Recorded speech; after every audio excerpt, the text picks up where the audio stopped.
आगे आखिर तोर प्रॉब्लम की है को हमर फोन काहे नहीं उठाबो ही? अरे यहाँ से बात नहीं करे पावो ही हो, हमर बात काहे न समझही? ऐसन बात है तब जे बोलना है तो साफ साफ बोल, आखिर हमरा कंफ्यूजन में मत रख। हाँ तो सुन ले, हमारा बात छड़ा कर से सुन रे, करबो नहीं बात दूसर लभर ले चुन रे, बात समझाई नहीं? हमारा बात छड़ा कर से सुन रे, करबो नहीं बात दूसर लभर ले चुन रे। सादा भूल गेली बतिया कुंवर वाला, सादा भूल गेली बतिया कुंवर वाला। कहल की चाहे तो जब से भेली गे छौड़ी भतार वाला, जब से भेली गे छौड़ी भतार वाला, जब से भेली गे छौड़ी भतार वाला।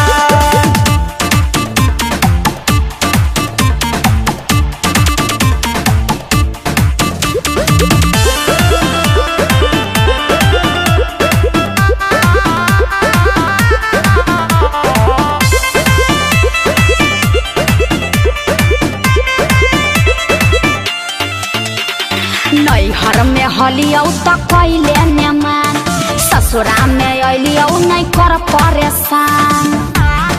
अरे अब हमरा भूल जो, कैसे तोरा बिना जीवोगे जान, हर पल रहो हो तोरे पे ध्यान। तो हम की करियो? दिल्ली दिल में दर्द ना सहल जाला, दिल्ली दिल में दर्द ना सहल जाला। तो की बोले? जब से भेली गे छौड़ी भतार वाला, जब से भेली गे छौड़ी भतार वाला, जब से भेली गे छौड़ी भतार वाला। भतार वाला, भेली गे छौड़ी भतार वाला।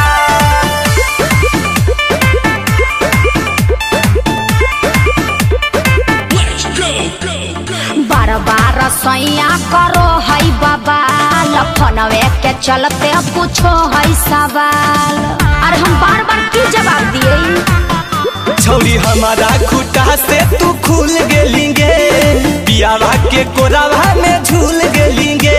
मजबूरी हले नहीं तो अमितावा के सीना पे मरले भाला, तो अमितावा के सीना पे मरले